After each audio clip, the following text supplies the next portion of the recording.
Are you concerned about global warming? Are you worried about pollution of water, running out of resources? Just too many gosh darn people everywhere? Well, you're in luck. Today we're going to talk about are humans meant to destroy the earth? This is the Existential Stoic podcast. I'm Dan here with my buddy Randy. What's up, Randy? Yo, Danny. So you came up with this topic, which is a good one. I'm actually really interested in this. But why did you come up with this? Well, it's interesting because recently I've heard some conflicting things. So like okay, but before we get into actually the conflicting things, All right. I mean it's almost like common knowledge right now that humans are destroying the earth. Like, Yeah. I mean just to be evidenced by COVID when like all human enterprise shut down, the world got better. Like animals were seen all over Did the you place hear once there was a again. city in India where for the first time in 30 years they were able to see the mountains in the distance because the smog was so bad and the car stopped? And I was like, could you imagine? Yeah, You could live there for 29 years and not know there was mountains. Like you're right that's over there. crazy. Yeah. That's crazy. Yeah. Yeah, so like by all measures, humans are Well, destroying the earth.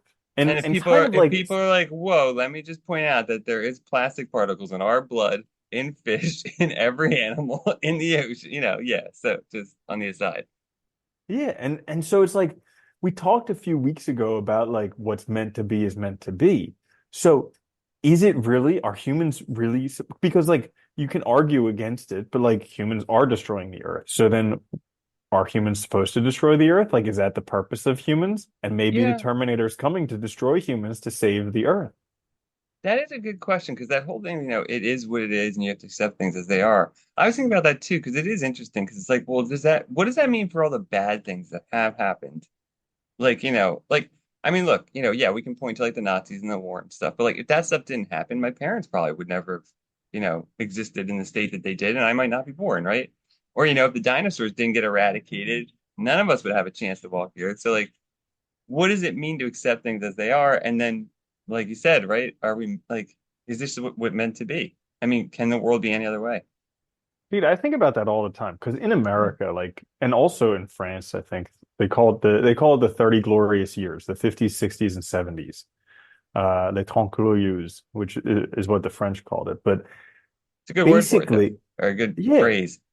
but like those were the years of like life was amazing. Like you look at any movie from the 50s or the 60s or even up to the 70s, like it was awesome. I mean, Everybody's just like smiling, drinking all the time. everybody's smiling, like you had a brand new Chevy Bel Air, like, or the 60s and 70s, just free love, Literally rock and everything roll, opened into a everything. bar. Everything. Yeah, everything. And so, like, but that wouldn't have come about without World War II and the atrocities of that. That is true. It was World War II that got us out of that got us out of the Depression and all, or was World War, one of those wars. But Hmm. then after that, we had that huge boom because you have all these factories. And yeah, it is interesting when you think about it that way. Well, that's the So trick of here, it, though. Yeah, go ahead. Sorry, what were you gonna okay, say? so here's the thing. When there's like two completely opposite narratives going on, it makes me think both sides are full of shit Oh because we yeah. spell here. So, okay. So, like, okay, on the one side, I was listening to this book that I read like 15, 20 years ago, Your Money or Your Life. And I was like, I can't wait to read that again because I'm in a different place financially. Like, it'll help me kind of uh find the value in what I'm doing and not so much go after money. Well, anyways, so there was this part in the book where she's talking about our consumerism is destroying the earth, and there's this consumer day where like a certain percent through the year we go through all the natural resources of the earth produced that year. And that's getting like it started out in like December and then November, October. So like we're clearly blowing through the resources faster than ever. So like there's this one narrative where we're destroying the whole entire world, going through all the resources, nothing left over.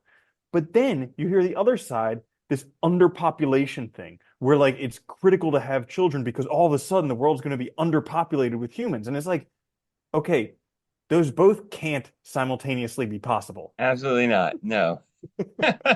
And like and Yeah. like both sides are very, very adamant that they're correct. Well, it's crazy too because I forget what the numbers are exactly, but it's something like, each person in the US consumes something like 60 times the amount. of resources that like a person consumes in like Africa or something, right?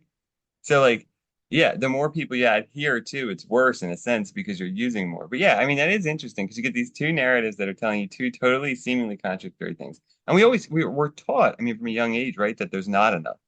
We're taught scarcity and that you have to go out and get it, right, for yourself, and that like everybody's got to hoard because you don't want to run out You of got to get it stuff. before everybody else. You got to Yeah, have trillions of dollars so that yeah, it they doesn't can't matter if they have don't it. have any. You got to have trillions because You that need way, all of it.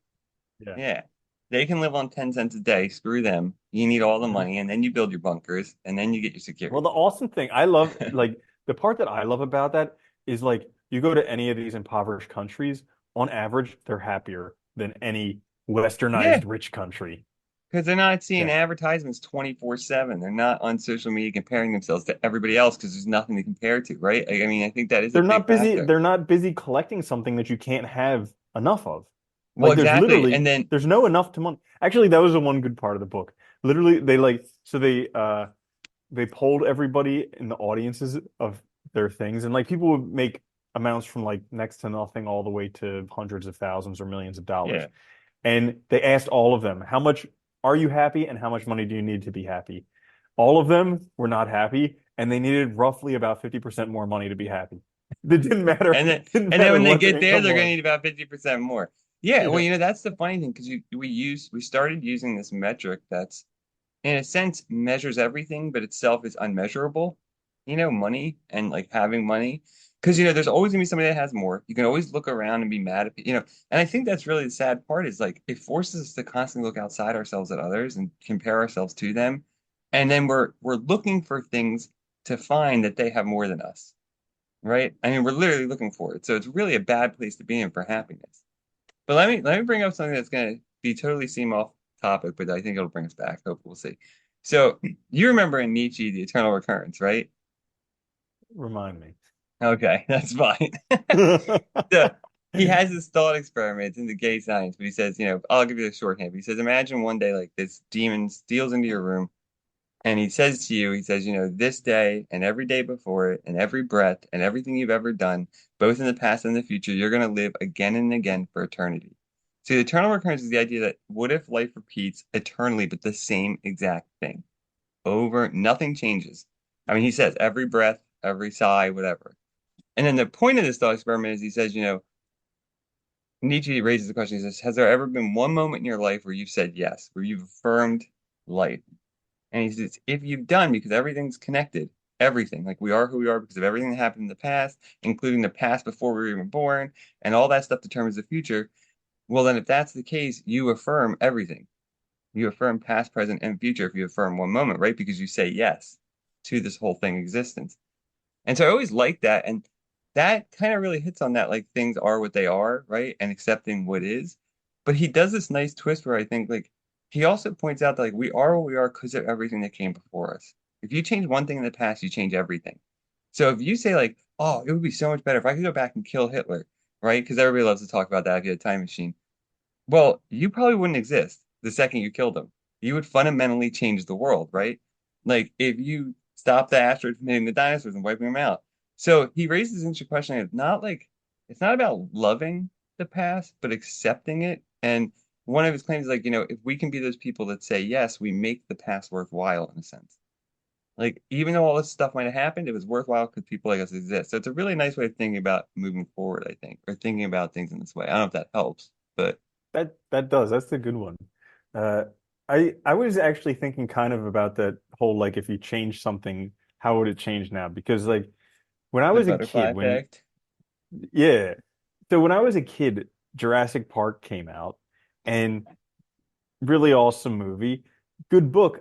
I got the book when I was a kid, but then I'm not sure how it happened, whether I spilled it or somebody else spilled it, but like somebody spilled a bunch of either like lick some drink. They spilled it on the Okay. book. And like it Yeah. basically destroyed the book to where it was just Yeah. like it sucked to read.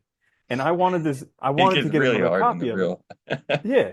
I wanted to get another copy so I could read the book, but like I was a kid, my parents didn't want to spend money on me. It wasn't important to them. And so they didn't get a book. And like literally for the past 30 some years, I've been like, But I heard about the y- book. yeah, butthurt about the book. So I finally realized that I'm an adult and I can take care of my own needs now. You could, And you could so go buy it. I bought myself a book. And so I just finished reading it. I know, right? It was a good But it book was, though. dude, it was like Yeah. awesome. It was awesome to be able to take care of my own needs and to like read the book because it was really good. I mean, it was a really, really good book. And I was like, man, I wonder like how my life would have been different if I actually read that book when I was a kid. Because it was like, it was really good and it was different from the movie.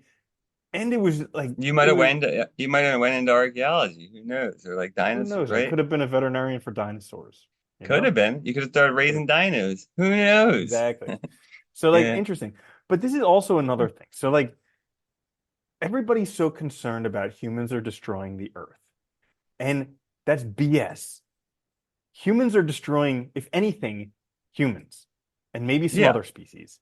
Because the Yes. earth has been here for hundreds of millions of years. Dinosaurs existed for hundreds of millions of years.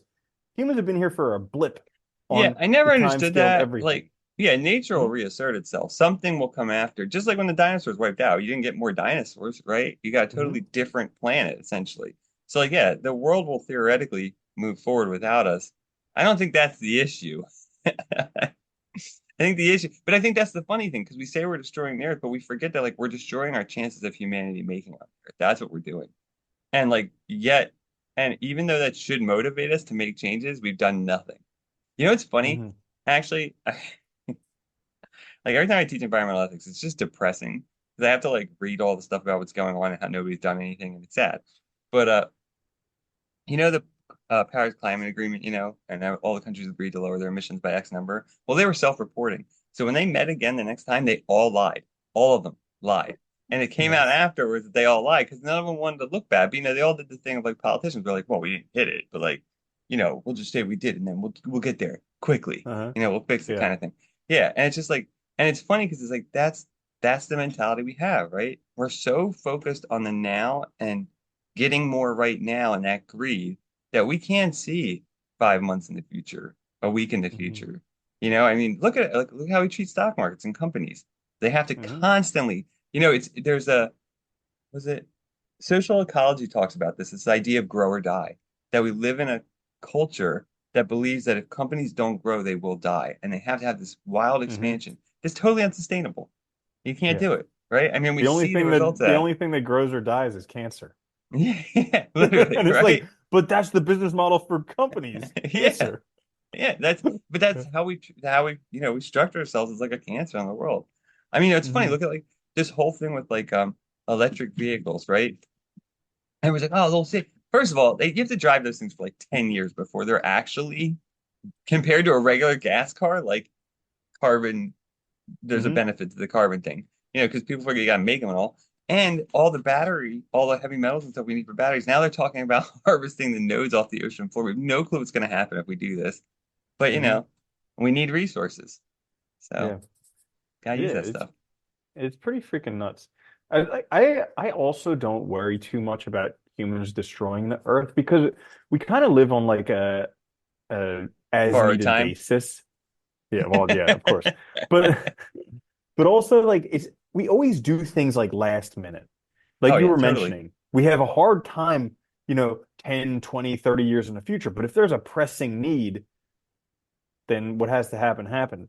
And also like I think technology by the time that things get really critical will be a lot different than it is now. Well, I mean, look at the advances that we're making now. So this whole concept that like we're going to destroy the world, yeah, maybe, but maybe by the time we get to that crux, we'll have the technology to solve it. you point out two things I think that are a big problem whenever you do like talk about these issues. And I think environmental ethicists struggle with this all the time, which is, you know, if you ask anybody like, do you want a good world for future generations? They will individually say yes, right? Everybody hopes that the world will be nice for future generations. The problem is when you raise that question against present problems, no one cares, right? Because like it's more, my coffee this morning is going to be more important to me than future generations. You know what I mean? Than like hypothesizing about some future. So that's a problem. And I think everybody thinks that way about technology. We all think there'll be a Hail Mary at the end when we need it. Like, no matter what happens. I think the problem for a lot of people that think about this a lot, like the environmental ethicists and stuff, is that they want a world where everybody works together. You know what I mean? Because like we could do, I Hmm. mean, think about it. If we work together, we could solve all these. Nobody would be hungry. There wouldn't be any problems. But the problem is we operate under scarcity, and individuals and countries do. So we're all like fighting each other for stuff instead of collaborating. And I think that's like the biggest problem. So we're stuck in that position of, well, hopefully technology will come out later and fix it. Hmm. Well, Yeah. there's also this whole thing about can we actually observe that we're having this effect on the world? So we say that, greenhouse gases are the cause of global warming and everything like that. Well, there weren't really greenhouse gases before the ice ages and the hot ages that they had before. That we weren't producing them at least, but they Well, still had it these wasn't, fluctuations in temperature, and it caused ice ages and it caused well, hot periods in the Earth. yeah, anthropogenic climate change just means, it means like, it doesn't mean human causes. I mean, it does mean human cause, but it really means like, think of it more as like human enhanced, maybe, if that makes sense. Like, yes, the Earth goes through cycles, but we're speeding it up. And Well, because that's faster probably is not, better. yeah, getting it done now. Don't wait till next I quarter. Get don't those want to seas wait. boiling right now. We can probably do it if I we don't put our want to collective wait. effort. I I know. know. But I think, yeah, I think that is it too. It's like, it's that idea too of like, yeah, I mean, we don't wait either, right? Nobody wants to wait. Hmm. But yeah, we are, I Or mean, we're contributing, right? We definitely are. We're burning all kinds of stuff, but like, it is hard to say because you're right. I mean, the Earth's gone through cycles in the past. I mean, it has. That's Mhm. absolutely true. There's times in the past where it was super hot on the Earth everywhere. But the question is, like, I think the question we have to ask ourselves is, what'll that do to us and our longevity? And do we care about it? I mean, but that's Mhm. always the hard thing because you're asking people, are you willing to make sacrifices now Well, we know the to answer. improve things later at some We know distant the future? answer. Yeah. No. Everybody says no because they're like, well, I might be dead, so who gives a shit about those people? Hmm. Or, Exactly. exactly, right? Or like I said, like even if you have kids, like that future generation thing is hard for people to process. It's hard to imagine 100 years from now. I mean, that's like what? That's like four generations or something. So I think it is like this is the problem we're in. Like, and we have people running the world that are like basically a foot out of the grave. So Yeah. like, what do they I care what the hell they mean, do? I mean, nothing's gonna yeah, affect them. yeah, yeah. So yeah, it comes back to the question, are humans meant to destroy the Earth? Because if we're doing it, wouldn't we then be meant to do it? This is also the weird question too, because we're natural beings, right? We exist. One of our features is adaptability and reasoning. We can change things. What good or bad, I don't even know if that makes sense to talk about. It just is. We've done it. And here we are now. If we evaluate it's bad, we can change it. This is up to us, right? And also based on science, the conservation of matter and energy, we technically can't destroy anything. No, So something will be here. yeah, Maybe so not us, but we can't really destroy us or Earth because we'll just be into something else. you know what I always wondered about this problem is why it's so hard for people to grasp with is that there's so many, even with everything we know, there's so many unknowns that it's like it's so easy to get lost in that fog of like, well, because it's like, I don't know all these things. Like I don't know what happens after death. I don't know, you know. So if we do die, is there another transition? So does it matter? Like, I don't know if we're supposed to, it's hard to know these things. And like, so it's hard to kind of imagine like what we should be doing, I guess, differently, because we're already doing this. You only have the world that you live in. But that's why I've always liked Nietzsche's eternal recurrence, because the idea is like, well, live in a way where like you can say yes, you can affirm it, whatever that is. And I think I like that because it's like, at least then as an individual, you know, you're focusing on saying yes to existence, right? Hmm. Yeah. Yeah, well, that's a good way to end it. All right. Well, there. That sounds good. The world, that So, is. the world, yeah, it is ending. It's going to end eventually. Well, it's always funny too, because right, the sun's going to burn out one day. I mean, then all this is going to be gone, you Dude, know? and the Earth is just the teeniest little speck on the teeniest little star in some teeny little galaxy in the middle of nowhere that We've nobody talked cares about this about. before, but reading sci-fi is so because you start to like, you start thinking about all these like, the reality of the universe, and the more you dwell on that, the smaller and smaller and smaller this planet looks. It's crazy, and like, Yep. you talk about our impact. It's basically nothing. What could we possibly do to hurt, supernovas and black? It's like nothing. So anyway, Hmm. so there you have it. Are humans destroying it and doesn't matter? Apparently not. I wouldn't worry about it. Yeah. What can you do? Really, what can you worry about? Honestly, nothing. Just accept it for what it is and be happy with it. Well, okay, so here's the thing. Like, Yeah. if it does concern you, you just do the best you can, what's in your control. And that's it, because that's all Like you can ever do. that's it, right? Do what you can do, and you've done your part, and then you can be happy with Yeah. yourself and sleep at night. You Yeah, start living exactly. a completely sustainable life and don't throw out anything. Have fun. Yeah, enjoy yourselves. We're gonna keep Yeah. all of our throwaway plastics and our convenience. Yeah. Uh-huh. Oh God. Well, so there you have it. The Existential Talk podcast. Are humans meant to destroy the earth? If you like this episode, check us out on YouTube or wherever you get podcasts. Please like, subscribe. Subscribe. It helps us out a lot. If you could leave a review, that would be awesome. We'll be back later this week with another episode. Until then, later, Randy. Later, Danny.